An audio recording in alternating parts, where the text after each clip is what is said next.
Well, good afternoon, everybody. This is our second try at this. Take two. Take two.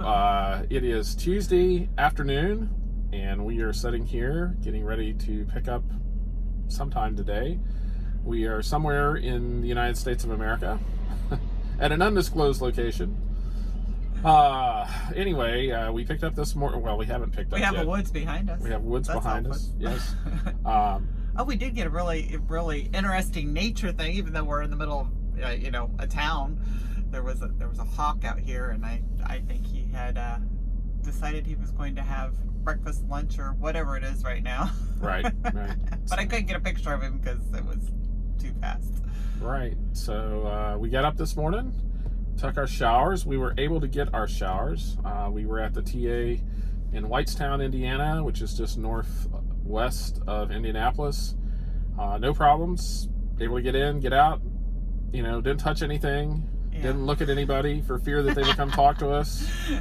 Well, the other part of that is we discussed right before we started doing the vlog. Even yesterday, it was just like, how much of this do we want to talk about? And we thought, well, this might be helpful for other drivers out here. When we day by day just say, hey, we're here and things are running semi-normally or they're not running normally, at least that'll help. Like for instance, this truck stop, they just like with around much of the country, the restaurants were open, but only for carry out, and that was it. But the showers were still available, and we haven't heard a lot about the whole shower truck stop thing, just maybe one or two places so far from other drivers that we've heard. Yeah, so we're not really for sure what's going on with that. We don't know if any of that'll change. From what we understand right now, the major truck stops are open, and we can at least, definitely buy fuel, but we're allowed to go inside and get stuff inside. Now, that could change. We don't know, and we'll just have to keep an eye on that. We hope it doesn't.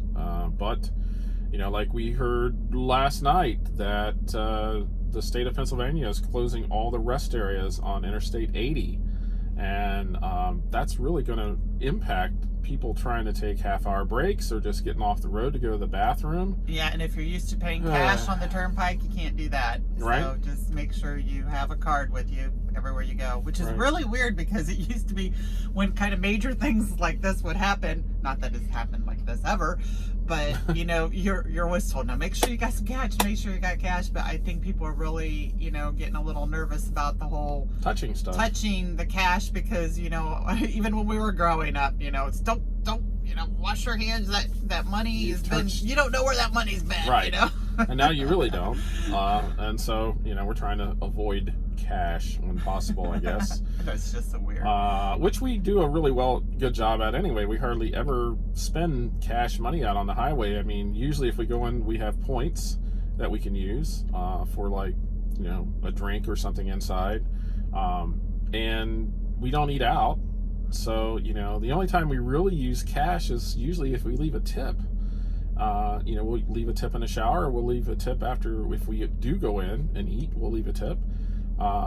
And so we're sort of a cashless truck society, I guess. Well, I think it's pretty much a cashless society out here. I mean, I think we stopped using cash a little later than even people at home.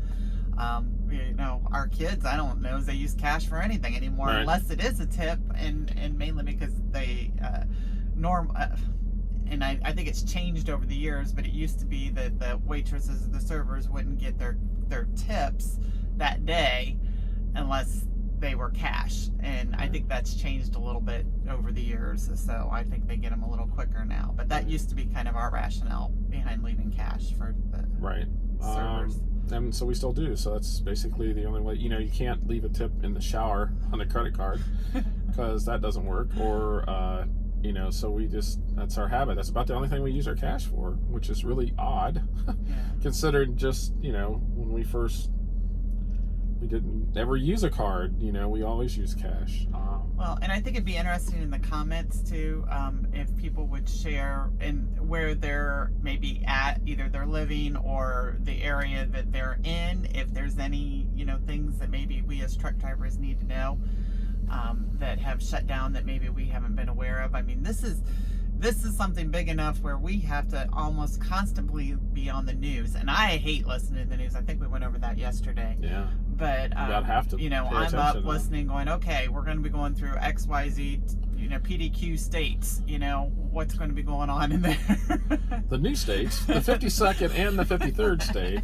The PDQ Just start states. with the Q. Yeah. So, but yeah, I mean, Judy's absolutely right. It's one of those times where we actually have to keep abreast of everything that's going on. And it seems like stuff is changing faster than you can keep track of it. I don't know if this is ever going to really affect us for the nature of what we do. We'll probably stay busy enough, but you just never know. Well, you hear about businesses closing down, and things like that. Eventually, and what all that would mean and entail. And we just listened to, the New York guy, whoever he is, the governor of New York. Thank you. And and they were even contemplating, what about daycares and preschools and how they have to go through that whole decision process, because they still have to have doctors and nurses and service people going to work, and if they all of a sudden have nobody to watch their kids, how do they work? Yeah, how does that happen? How does that work? And I never even thought about this in getting the nurses and doctors and things like that. They're already looking at bringing people out of retirement, and also looking at new people who are almost finished and getting their certifications done a little bit faster, and how that would work to get them out into the workforce faster. So there's going to be a shortage of that, let alone if any of them get the virus, that they're not going to be able to work for 2 weeks. It's just that vicious cycle.